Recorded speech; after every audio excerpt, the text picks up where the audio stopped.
Hi ಎಲ್ರಿಗೂ ನಮಸ್ಕಾರ. ತುಂಬ ದಿನಗಳಾದಮೇಲೆ ಒಂದು ವಿಡಿಯೋ ಮಾಡಬೇಕು ಅನ್ನಿಸ್ತು. ಸೊ ಹಾಗಾಗಿ ವಿಡಿಯೋನ ಮಾಡ್ತಾಯಿದ್ದೀನಿ.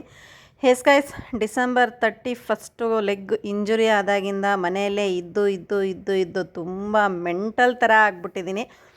ಸೊ ಇವಾಗ ಬೆಟರ್ ಆಗಿದ್ದೀನಿ. ಹಾಗಾಗಿ ಯಜಮಾನ್ರು ಬಾ, ಎಷ್ಟು ದಿನ ಅಂತ ಮನೆಯಲ್ಲೇ ಇರ್ತೀಯಾ, ನಿನಗೂ ಮೂಡ್ ಅಪ್ಸೆಟ್ ಆಗಿರುತ್ತೆ, ಮಕ್ಕಳು ಬೇರೆ ಈಗ ಊರಿಗೆ ಹೋಗಿದ್ದಾರಲ್ಲ, ಒಬ್ಬಳೇ ಮನೆಯಲ್ಲಿದ್ದು ಬೇಜಾರಾಗಿರುತ್ತೆ ಅಂತ ಹೇಳಿ ಆಫೀಸಿಂದ ನೈಟ್ 10 ಗಂಟೆಗೆ ಬಂದರು. ಆದರೂ ಪರವಾಗಿಲ್ಲ ಬಾ, ಬೆಂಗಳೂರೇನು ಇವಾಗ ಬೆಳಕಿರುತ್ತೆ, ಬೆಂಗಳೂರು ತೋರಿಸ್ಕೊಂಡು ಬರ್ತೀನಿ, ನಿನಗೂ ಸ್ವಲ್ಪ ಮೈಂಡ್ ಫ್ರೆಶ್ ಆಗುತ್ತೆ ಅಂತ ಹೇಳಿಬಿಟ್ಟು ನೈಟ್ ಔಟ್ನ ಕರ್ಕೊಂಡು ಹೋಗ್ತಾ ಇರಬೇಕಾದ್ರೆ ನನಗೆ ಭಯ. ತುಂಬ ದಿನಗಳ ನಂತರ ಮನೆಯಿಂದ ಹೊರಗಡೆ ಹೋಗ್ತಾ ಇದ್ದೀನಿ, ಬೈಕಲ್ಲಿ ಹೋಗೋಕ್ಕಾಗುತ್ತೋ ಇಲ್ವೋ ಅದೆಲ್ಲ ಬಿಟ್ಬಿಡಮ್ಮ, ನೆಗೆಟಿವ್ ಥಾಟ್ಸ್ನೆಲ್ಲ ಹಿಂದಿಕ್ಕಿಕ್ಕು, ಬಿ ಪಾಸಿಟಿವ್ ಅಂತ ಹೇಳ್ತಾನೆ ಇದ್ರು ಯಜಮಾನ್ರು. ಬಟ್ ಆದರೂ ಏನೋ ಒಂದು ಕಡೆ ಭಯ ಆಗುತ್ತೆ. ಯಾಕೆ ಗೊತ್ತಾ, ಒಂದು ಸರಿ ದೊಡ್ಡ ಪೆಟ್ಟು ತಿಂದ್ಬಿಟ್ಟಿದ್ದೀನಿ ಗಾಯ್ಸ್. ಆ ಪೆಟ್ಟಿಂದ ಹೊರಗಡೆ ಬರೋಕ್ಕೆ ತುಂಬ ನಿಧಾನವಾಗಿ ಆಗ್ತಾಯಿದೆ. ಯಾರಿಗಾದ್ರೂ ನೋಡಿದವ್ರಿಗೆ ಈ ಹುಡುಗಿಗೆ ಏನಾಗಿದೆ, ಸುಮ್ಮನೆ ಏನೋ ನಡೀತೈತೆ ಅಷ್ಟೆ, ಮೇಲ್ಗಡೆಗೆ ಏನು ಇಂಜುರಿನೇ ಇಲ್ಲ. ಹಾಗಾಗಿ ಎಲ್ಲರೂ ನೋಡಿದವರು ಹಾಗೆ ಅಂದ್ಕೊತಾರೆ. ಬಟ್ ಆ ನೋವನ್ನ, ಆ ಪಟ್ಟಿರೋ ಕಷ್ಟನ ಅನ್ಭೋಗಿಸಿರೋರಿಗೆ ಮಾತ್ರ ಗೊತ್ತಲ್ವಾ. ಏನೇ ಇರಲಿ, ಅದೆಲ್ಲ ಬಿಟ್ಟು ಈಗ ನೈಟ್ ಔಟ್ನ ಕರ್ಕೊಂಡು ಹೋಗ್ತಾ ಇದ್ದಾರೆ. ಎಲ್ಲಿಗೆ ಕರ್ಕೊಂಡು ಹೋಗ್ತಾ ಇದ್ದಾರೆ ಅಂದರೆ, ಅವ್ರು ಓದಿರುವಂತಹ ಜ್ಞಾನ ಭಾರತಿ ಯೂನಿವರ್ಸಿಟಿ ಕಾಲೇಜ್ ಹತ್ರ ಕರ್ಕೊಂಡು ಹೋದರು. ಲಾಂಗ್ ಡ್ರೈವು, ವೃಷಭಾವತಿ ನದಿ ತೋರಿಸ್ತೀನಿ, ಲಾ ಕಾಲೇಜ್ ತೋರಿಸ್ತೀನಿ, ಹಿಂಗೆ ಎಲ್ಲ ಹೇಳಿಕೊಂಡು, ಅಂದರೆ ನನಗೆ ಮೈಂಡ್ ಡೈವರ್ಟ್ ಮಾಡಬೇಕಾಗಿತ್ತು. ಬಿಕಾಸ್ ಆಫ್ ಮನೆಯಲ್ಲೇ ಕೂತಿ ಒಂಥರ ಮೈಂಡೆಲ್ಲ ಅಪ್ಸೆಟ್ ಆಗಿಬಿಟ್ಟಿತ್ತು, ಮೂಡ್ ಆಫ್ ಆಗಿಬಿಟ್ಟಿತ್ತು. ಇಷ್ಟೇನಾ ಜೀವನ ಅಂತ ಅನ್ನಿಸ್ಬಿಟ್ಟಿತ್ತು. ಬಿಕಾಸ್ ಆಫ್ ಮಕ್ಕಳು ಬೇರೆ ಊರಿಗೆ ಹೋಗಿದ್ದಾರೆ, ಒಬ್ಬಳೇ ಮನೆಯಲ್ಲಿ ಕೊರಗ್ತಾ ಇರ್ತೀನಿ, ಅವ್ರು ಬೇರೆ ಬೆಳಗ್ಗೆ ಹೋದರೆ ರಾತ್ರಿ ಬರ್ತಾಯಿದ್ರು. ಹಾಗಾಗಿ ಇವಳು ತುಂಬ ಈ ಥರ ಎಲ್ಲ ಯೋಚನೆ ಮಾಡ್ಕೊಂಡ್ಬಿಟ್ಟಿರ್ತಾರೆ. ನಾನು ಕೂತಿದ್ದ ಜಾಗದಲ್ಲಿ ಕೂತವಳೇ ಅಲ್ಲ ಗಾಯ್ಸ್, ಏನಾದರೂ ಒಂದು ವರ್ಕ್ ಮಾಡ್ಕೊತಾ ಇದ್ದೆ, ಏನಾದರೂ ಒಂದು ಕೆಲಸದಲ್ಲಿ ಬ್ಯುಸಿಯಾಗಿದ್ದೆ ಅಂಥದ್ರಲ್ಲಿ ಫುಲ್ಲು ಬೆಡ್ ರೆಸ್ಟಲ್ಲಿ ಆಗಿಬಿಟ್ಟಿದ್ದೀನಿ 3 ಮಂತ್ಸಿಂದ. ಯಾರ ಸಪೋರ್ಟ್ ಇಲ್ದಿರ ಆಚೆ ಕಡೆ ಹೋಗೋಕ್ಕಾಗಲ್ಲ, ಒಂದು ಅಂಗಡಿ ನೋಡಿದವಳಲ್ಲ. ಈವನ್ ನಾನು ಒಂದು ಹಾಲು ತರೋಕ್ಕೂ ಯಜಮಾನ್ರ ಮೇಲೆ ಡಿಪೆಂಡ್ ಆಗಿರಲಿಲ್ಲ, ಯಾಕೆಂದರೆ ಅವ್ರ ಕೆಲಸನೇ ಫುಲ್ಲು ಬ್ಯುಸಿಯಾಗಿತ್ತು. ಅದರಿಂದ ಅವ್ರಿಗೇನೂ ರಿಸ್ಕ್ ಕೊಡಬಾರ್ದು, ಆಚೆ ಕಡೆ ಇರೋ ಟೆನ್ಷನ್ಸೇ ಅವ್ರಿಗೆ ಸಾಕು, ಮನೆ ಟೆನ್ಷನ್ ಏನೂ ಕೊಡಬಾರ್ದು ಅಂತ ನಿಭಾಯಿಸ್ಕೊಂಡು ಹೋಗ್ತಾಯಿದ್ದೆ. ಬಟ್ ಏನೇ ಕೆಲಸ ಮಾಡಿದ್ರೂ ಅವ್ರಿಗೆ ಫಸ್ಟ್ ಇನ್ಫಾರ್ಮ್ ಮಾಡ್ತಿದ್ದೆ. ಮತ್ತು ಅದರಲ್ಲೇನು ತಪ್ಪು ತಿಳ್ಕೊಬೇಡಿ, ಎಲ್ಲ ಇವಳದೇ ಹ್ಯಾಂಡ್ ಓವರ್ ಏನೋ, ಅವು ಇವು ಗಾಸಿಪ್ಸ್ ಎಲ್ಲ ಬಂದೇ ಬರುತ್ತೆ. ಅದಕ್ಕೆ ಮೊದಲೇ ನಾನು ಇನ್ಫಾರ್ಮ್ ಮಾಡ್ತಾಯಿದ್ದೀನಿ. ಎಲ್ಲ ತೋರಿಸ್ಕೊಂಡು ವಿಜಯನಗರ ಫುಡ್ ಸ್ಟ್ರೀಟ್ಗೆ ಕರ್ಕೊಂಡು ಬಂದರು. ಅಲ್ಲಿ ನಿಲ್ಲಿಸಿದ್ದಾರೆ. ಇಳಿಯೋಕ್ಕೂ ಹತ್ತೋಕ್ಕೂ ತುಂಬಾ ಕಷ್ಟ ಆಗುತ್ತೆ. ಇದು ನನಗೆ ಒಂಥರ ಫೇವ್ರೇಟ್ ಅಂತಲೂ ಹೇಳೋಕ್ಕೆ ಇಷ್ಟಪಡ್ತೀನಿ. ಚಿರೋಟಿ ಯಾರೆಲ್ಲ ತಿಂದಿದ್ದೀರಾ? ಚಿರೋಟಿ, ಬಾದಾಮ್ ಮಿಲ್ಕ್ ಹಾಕಿಬಿಟ್ಟು ಚಿರೋಟಿ, ಪೇಣಿ ಅಂತಾರಲ್ಲ, ಇದನ್ನು ಪೇಣಿ ಅಂತಾರೆ.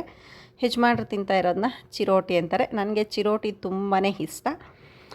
ಹಾಗಾಗಿ ತುಂಬ ದಿನಗಳಾಗಿತ್ತು ಅಂತ ಹೊರಗಡೆ ಕರ್ಕೊಂಡೋಗಿ ನನಗೆ ಇಷ್ಟವಾಗಿರುವಂತಹ ಫುಡ್ನ ಕೊಡಿಸಿ, ಸ್ವಲ್ಪ ಮೈಂಡ್ ರಿಲ್ಯಾಕ್ಸ್ ಮಾಡ್ಕೋ, ಇರೋ ಕಡೆ ಇದ್ದು ನಿನಗೂ ಒಂಥರ ಮೈಂಡ್ ಡೈವರ್ಟ್ ಆಗಲಿ ಅಂತಲೇ ನಾನು ಕರ್ಕೊಂಡು ಬಂದಿದ್ದು. ಇದೆಲ್ಲ ನೋಡು, ಎಂಜಾಯ್ ಮಾಡು.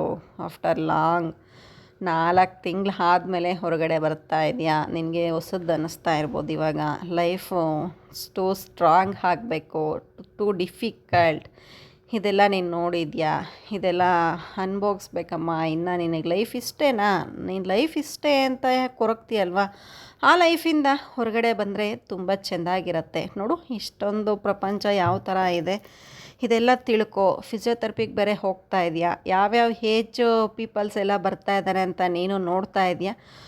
ನಂತರನೇ ಗಾಯ್ಸ್ 26, 27, 28, ಅರೌಂಡ್ 30 ಒಳಗಡೆ ಇರೋರೆ ತುಂಬ ಜನ ACL ಇಂಜುರಿ ಆಗಿರೋರು, ACL ಟೇರ್ ಆಗಿರೋದು, ಗ್ರಾಫ್ಟ್ ಟೇರ್ ಆಗಿರೋರು ತುಂಬ ಜನನ ನೋಡ್ಬಿಟ್ಟಿದ್ವಿ. ನಮಗೆ ಬಂದಿರೋ ಕಷ್ಟ ನಮಗೆ ದೊಡ್ಡದು ಅಂತ ಅನಿಸುತ್ತೆ. ಬಟ್ ಫಿಸಿಯೋಥೆರಪಿಗೆ ಹೋಗ್ತೀನಲ್ಲ, ಅಲ್ಲಿ ನೋಡಿದಾಗ್ಲಂತೂ ಓ ಮೈ ಗಾಡ್, ಅವರಲ್ಲಿ ನಾನು ಒಬ್ಬಳು.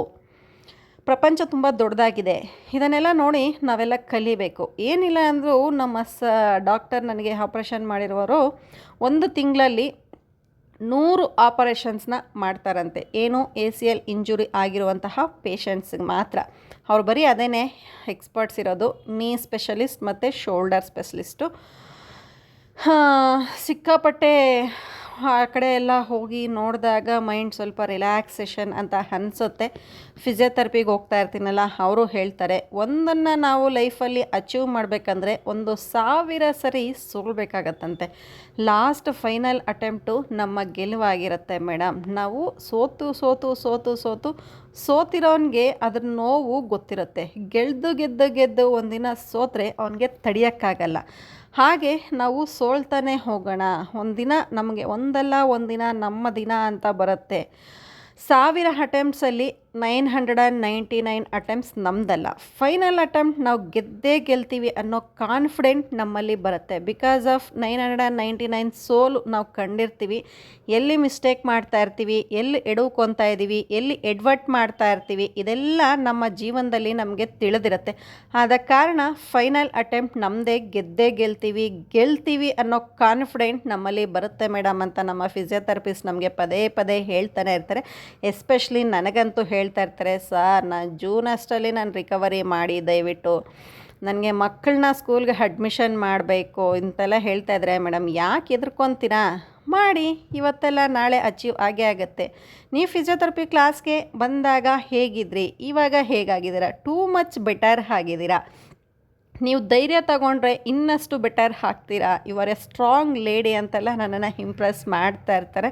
ಒಂಥರ ಧೈರ್ಯ ತುಂಬ್ತಾ ಇರ್ತಾರೆ. ಒಂಥರ ನನಗೆ ಅವರೆಲ್ಲ ಇಂಪ್ರೆಸ್ ಮಾಡೋದು, ಧೈರ್ಯ ಕೊಡೋದು, ಅವರು ಕಮಾನ್ ಅಂತ ಚಿಯರ್ ಅಪ್ ಮಾಡೋದು ನನಗೊಂಥರ ಬೇಗ ರಿಕವರಿ ಆಗೋಕ್ಕೆ ಅದು ಒಂದು ಪ್ಲಸ್ ಪಾಯಿಂಟ್ ಅಂತ ಹೇಳೋಕ್ಕೆ ಇಷ್ಟಪಡ್ತೀನಿ ಗೈಸ್. ನಿಜವಾಗ್ಲೂ ಲೈಫಲ್ಲಿ ಸೋತಿರೋರು ಒಂದಿನ ಗೆಲ್ಲಬೇಕು ಅಂದರೆ ತುಂಬಾ ಕಷ್ಟ ಆಗುತ್ತೆ. ಅದೇ ಗೆದ್ದಿರೋರಿಗೆ ಸೋತ್ಬಿಟ್ಟಿವಲ್ಲ ಅಂತ ಹಿಂಜರಿಯೋರು ಮತ್ತು ಅವ್ರಿಗೆ ಮುಜುಗರ ಆಗೋದು ಅದು ಸಹಜ ಇರುತ್ತೆ. ಸೋತು ಗೆದ್ದವ್ರಿಗಂತೂ ಸಿಕ್ಕಾಪಟ್ಟೆ ಅದು ಖುಷಿ ಕೊಡುತ್ತಲ್ವ, ಅದನ್ನ ಹೇಳ್ಕೊಳಕ್ಕೆ ಆಗಲ್ಲ. ನನ್ನ ಜೀವನದಲ್ಲಿ ನಾನು ಕಲ್ತಿರುವ ಪಾಠ ಇದು. ಇದೆಲ್ಲ ಮುಗಿಸ್ಕೊಂಡು ಮನೆಗೆ ಬಂದ್ವಿ. ಇವತ್ತಿನ ವ್ಲಾಗ್ ಇಲ್ಲಿಗೆ ಎಂಡ್ ಮಾಡ್ತೀನಿ. ನಾಳೆ ಇನ್ನೊಂದು ವ್ಲಾಗ್ ಜೊತೆ ಸಿಗ್ತೀನಿ. ವಿಡಿಯೋ ಇಷ್ಟ ಆಗಿದ್ದಲ್ಲಿ ಲೈಕ್ ಮಾಡಿ, ಶೇರ್ ಮಾಡಿ, ಕಮೆಂಟ್ ಮಾಡಿ. ಇನ್ನೂ ಯಾರೆಲ್ಲ ನನ್ನ ಚಾನಲನ್ನು ಸಬ್ಸ್ಕ್ರೈಬ್ ಮಾಡಿಲ್ಲ ಅಂದರೆ ಈ ಕೂಡಲೇ ಸಬ್ಸ್ಕ್ರೈಬ್ ಮಾಡಿ.